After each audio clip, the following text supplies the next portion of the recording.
Well, guys, I actually did it. I am now the proud owner of a 2024 LiveWire S2 Del Mar.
Hey guys, hope you're all doing well.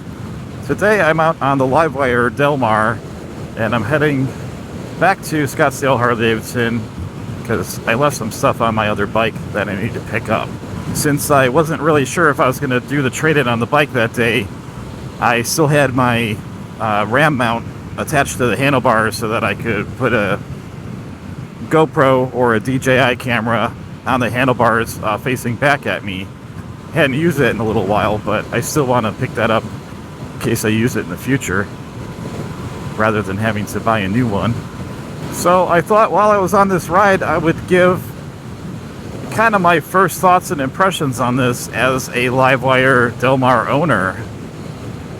Now, I haven't had this bike very long, it's only been like a week, but I've gone on a few rides, enough to get an initial impression, you know, more so than like a demo ride or something like that. So I feel like some of the things that I've picked up on so far may be helpful for some of you guys that are thinking about getting one of these bikes.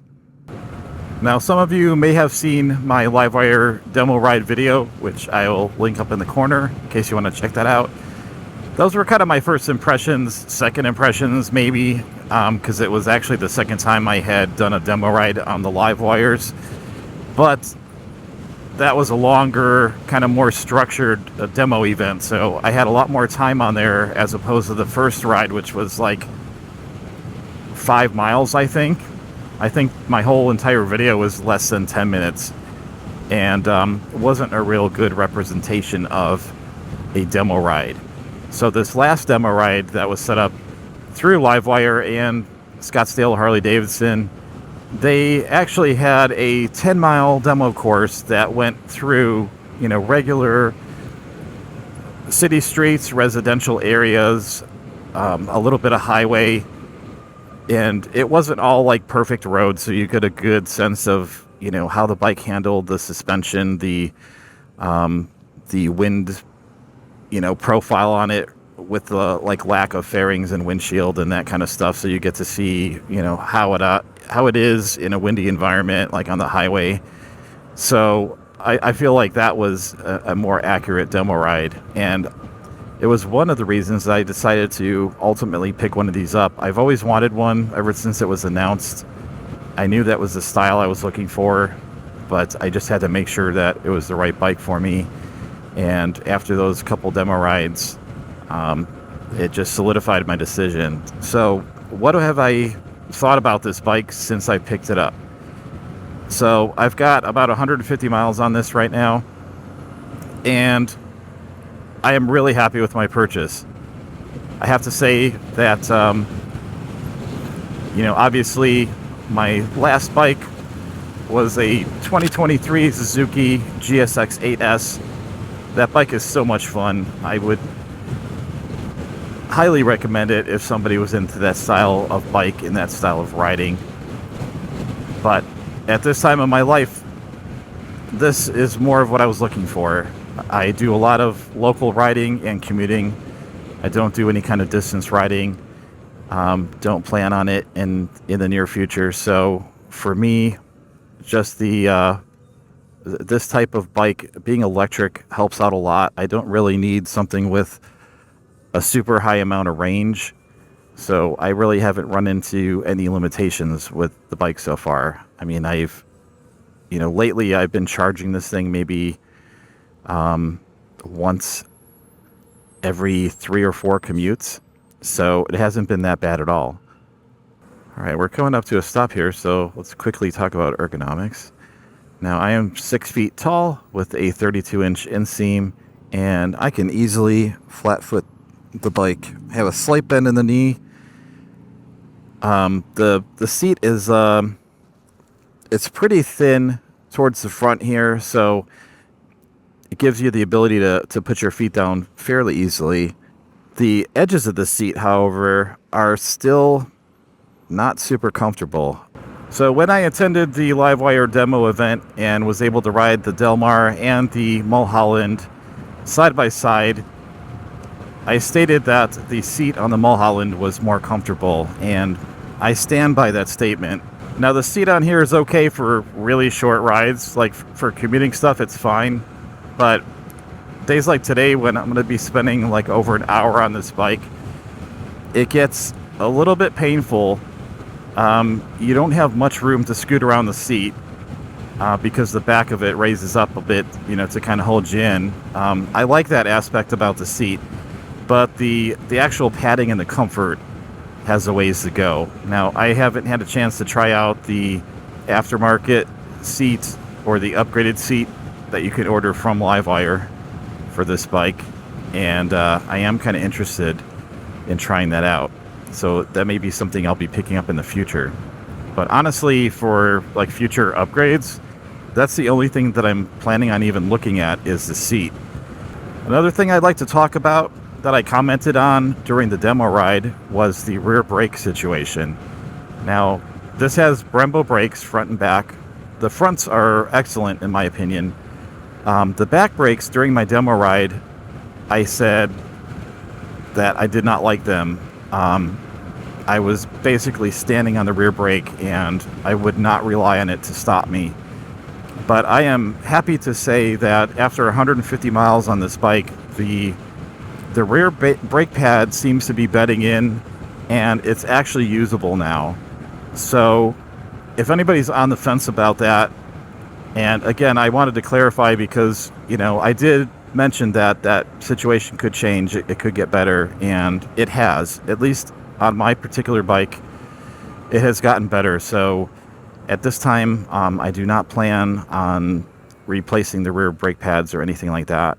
I was originally thinking about like upgrading them to some higher end brake pads or whatever, but they're perfectly fine now. I can actually use these. Like right now, I just stopped using the rear brake only, and they worked fine.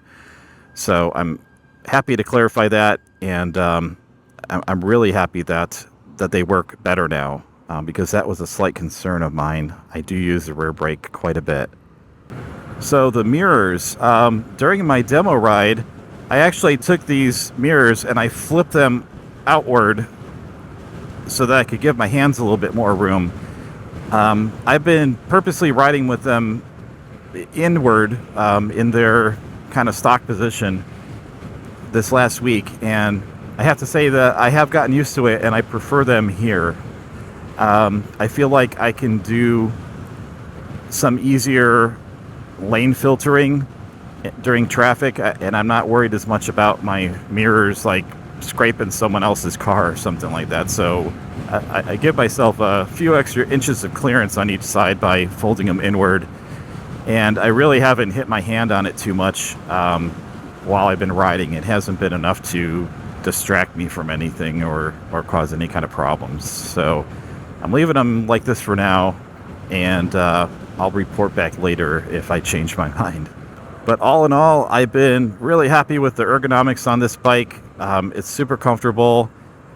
I have a little bit slightly lean forward position, but it's not anything more than I had on my Suzuki. So the riding position seems very similar, except for this bike. I feel like I have better road presence. I think I'm a little bit taller by a couple inches, and I can see more clearly over traffic and stuff. So I feel like it's an upgrade for me personally. I like having better visibility in traffic. I've been really enjoying the taller bikes the last couple of years, so this is really, definitely towards my style.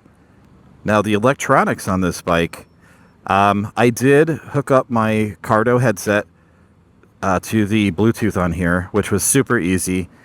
I have my phone connected to it, and I can play music and directions from my phone, which is really nice.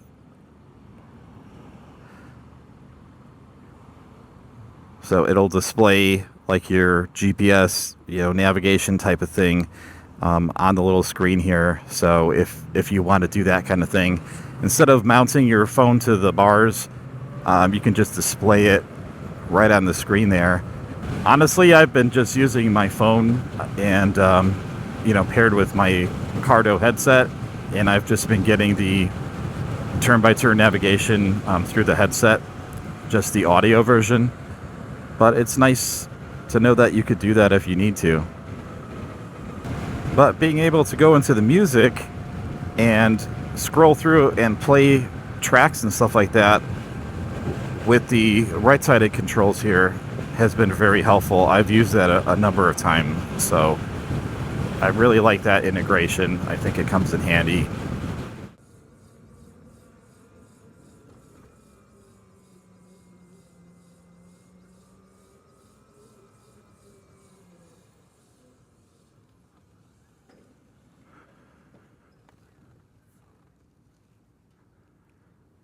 All right, mission accomplished. I got my bar mount back, so this will work out really good. Looks like they're doing some more LiveWire demos today. I've done 2 separate demo rides on the Del Mar, and the first one, the suspension felt really good, and I'm like, oh wow, the stock setup feels awesome. I probably wouldn't even have to change a thing. And of course, I would check to see if it was set, what the recommended settings would be for my weight and everything. But it felt comfortable out of the box. Now the longer demo ride that I did on the day when I did the demo event and rode the LiveWire and the Mulholland, it felt a little bit stiffer. The day that I went and picked up my bike, this one here, I didn't do a test ride on it. I already knew I liked the bike, and went ahead and paid for it and everything. Went to take it home, and the suspension was super stiff, more so than the other 2 that I had test rode, and it was uncomfortable, I'll have to say. That ride home, I was excited to have the bike, but luckily I knew, I had rode a couple of them before, so I knew that the suspension was adjustable enough to a point where I would be comfortable, but I just knew it was way off from what I needed to set it to. But I spent some time, looked through the manual, found out all the settings that I needed to set it to, and I got this thing dialed in, and I have to say it's even more comfortable than the first demo ride that I did back in at the original Harley dealership, that real quick demo ride that I did initially. And again, the rear suspension, the preload, I had to buy a spanner wrench off of Amazon to adjust that. I'll probably never need that again. But it wasn't that much money, and it was worth it to get the suspension dialed in. I didn't want to have to take it someplace or wait until my first service on this bike, which is at 1,000 miles. So what have I noticed while riding the bike? I have noticed that while I do really appreciate the super aggressive kind of engine braking that you can set up on this bike, I do notice for like low speed maneuvering, like when you're coming up to a stoplight or something like that, it can make it kind of hard to balance the bike because you're expecting it to roll a little bit more than it actually does. And it stops kind of abruptly when you're relying on that real strong engine braking. And a couple times I wouldn't say that I was close to dropping the bike or anything, but I definitely had to put a foot down to kind of balance myself. And I'm like, well, that wasn't cool. I think what I'm going to do is dial this into like a custom mode where I go, I start with the super aggressive engine braking and then dial it back a couple notches and then set it at that. Right now, funny enough, I'm on rain mode just because I'm just cruising around today, and this one has I think the least engine braking from what I've experienced so far. So I flipped in that mode because I knew the engine braking was going to be really minor. So yeah, and I mean, honestly, it still has plenty of throttle response here. I haven't felt like this was slow by any means. So I don't know if that's a testament to the power on this bike or not, but I could totally ride this thing in rain mode 100% of the time and never really be wanting for more. I mean, sport mode is good if you're gonna, say, race somebody off the line or something like that. Not that I've ever done that sort of thing, but it would have its uses.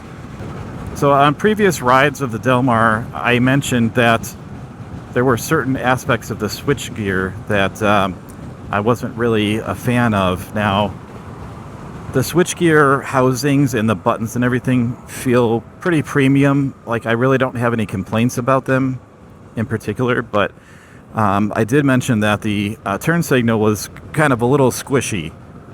There isn't like a prominent click to it, but this does have auto canceling on turn signals, which I really appreciate. So, there are some aspects of the turn signals that I really like, and some aspects that could be better. So I wish this had a more positive click. There's only been a couple times where I went to hit the turn signal and nothing happened, and I'd have to do it again. If I don't make the turn and I decide to cancel the turn signal, I've had to push it a couple times in order to cancel it. It's just something I thought I would mention. In general, I really like the position of all the buttons and the functionality on here. I did have the opportunity to test out the cruise control on here, and it works very well. Now, I haven't done any night riding on this bike yet, so I don't know how good the lighting is. I'll have to report back on that. All right. So this is one of the things this bike excels in, is lane filtering. This is really cool. Yeah, so much less stress with the mirrors folded inward. It seems like since I've gotten this bike doing lane filtering, the drivers that I'm passing don't seem to get that aggravated with me.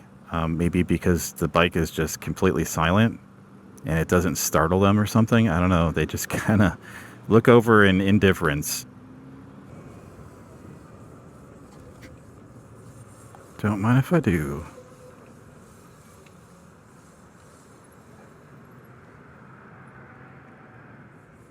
So we'll talk about the specs, and then we'll go for a ride, talk about my experience on the bike,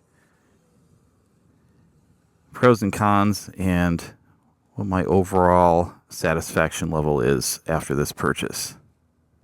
So the seat in the front here is very narrow, giving you a good standover height, but being so narrow, it's not the most comfortable seat.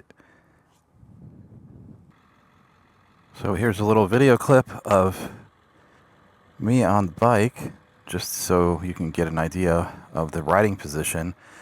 The riding position is pretty relaxed. There's not a real far forward lean to the bars. The foot pegs are set back just a little bit, but it's very comfortable when you're out riding. All right, here's a look at the LiveWire S2 Del Mar in Nimbus Gray. This retails for $15,499 US. So the seat height is 32.2 inches or 817 millimeters. The ground clearance is a generous 6.5 inches or 165 millimeters. Overall weight of this motorcycle is 436 pounds. The tires on this bike are 19-inch Dunlop DT1s, which are made specifically for LiveWire.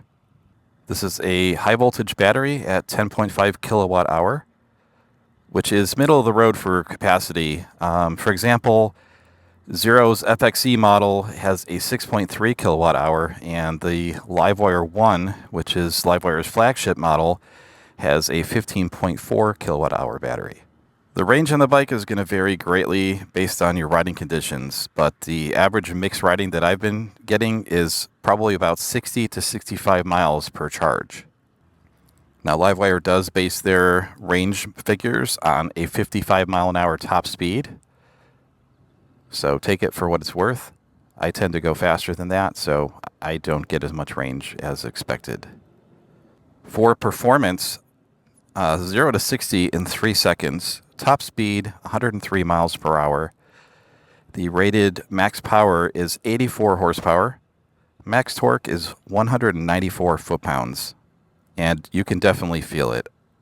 The drive system on here is a permanent magnet motor with a belt drive. So here on the front you can see the radiator, and that's for cooling the motor and the charging system. The battery is air-cooled, based on the little fins on the sides here. Now, the suspension on this bike seems like it's a little bit stiff, at least to me.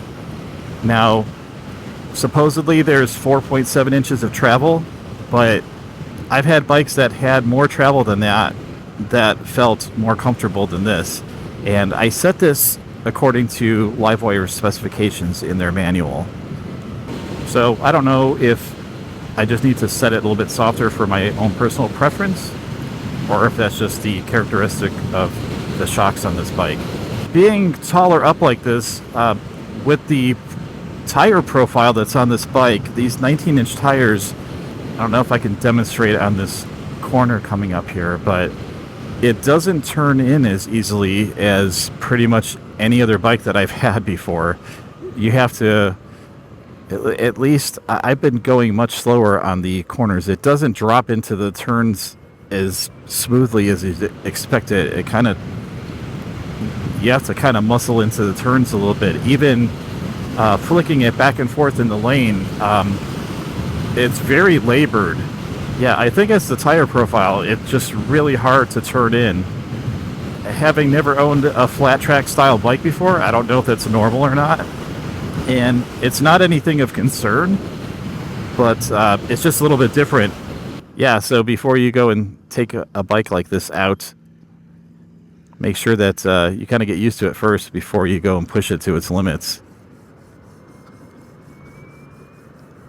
When I first saw this bike, I thought that these controls looked pretty large for this bike, but I think they pulled these directly off of Harley-Davidson bikes like the Pan America. They look very similar. I don't know if they're identical.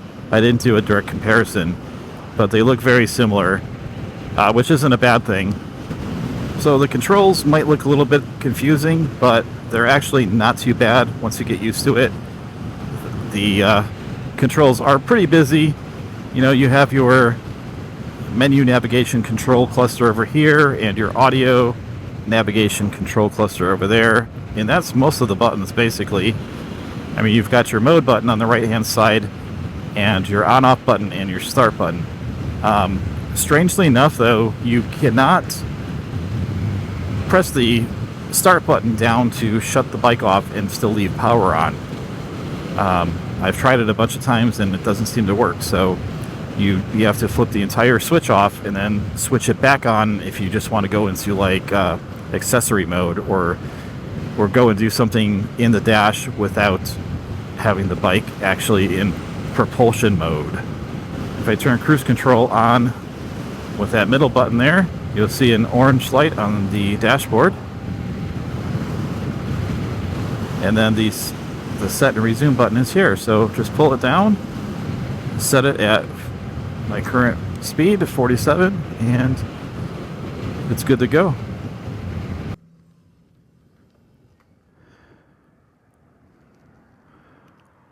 Alright, just to show you the dash a little bit, I had to turn it off first. So looking up here, you have your modes. We have rain mode, eco mode, road mode, and sport mode. Now if you hold down sport mode for a few seconds, you get flat track mode. So you see the little motorcycle guy there. And what that does is that adjusts the traction control and the ABS for the rear tire. Alright, pictures acquired. I always bring every bike out to this spot. I love this spot.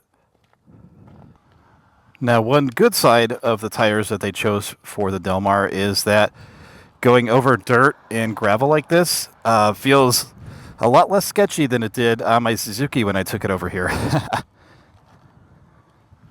I do feel like the sweet spot for this particular motorcycle is to have as a primary bike for all my daily commute needs and regular around town stuff, and then have a cheaper bike that I could do other stuff with. So, you know, I have a few in mind. It's nothing that I'm looking into immediately, but just something for the future. But the LiveWire Del Mar definitely meets my expectations for exciting rides. Now, I don't have any affiliation with Harley-Davidson or LiveWire. I'm just a fan of the bike. I would recommend that if you're at all interested in the LiveWire, then try to get yourself on a demo ride. Going on a demo ride will answer a lot of questions for you, like how does this compare to a traditional motorcycle? And, you know, am I going to like the characteristics of riding an electric bike without having, you know, engine sound or anything like that? It is kind of a weird experience riding a motorcycle without having that engine going. So I understand that electric motorcycles aren't for everyone. But if you think that you might be interested in something like this, then don't you owe it to yourself to find out? So, in my opinion, who's this bike for? Well, I think it's an exciting bike for an experienced rider. Someone like myself that's had a few bikes, doesn't need a bike for long trips or anything like that, and someone that, you know, 100 miles of range tops is going to be sufficient for any ride that they're going to do. I wouldn't necessarily recommend this to a new rider. I'm not saying it can't be done, but there are aspects of an electric bike that could be difficult for a new rider to get used to without having prior motorcycle experience. You kind of treat it like a scooter, where it's just twist and go throttle. So then again, you know, if somebody that hasn't had a traditional motorcycle but has been riding scooters for a while, something like this might be an easy transition. So it all depends on what your skill level is going into it and how much you're willing to learn on an expensive piece of machinery like this. Another nice benefit of having the Del Mar is that I don't have any engine heat coming up at me. This thing rides cool to the touch. I've been on this for quite a while now, and I could just stick my hand down here and touch it directly. I'm not getting any heat off of it. This is going to be so nice riding this bike in the summertime. So, do I have any negatives on the bike?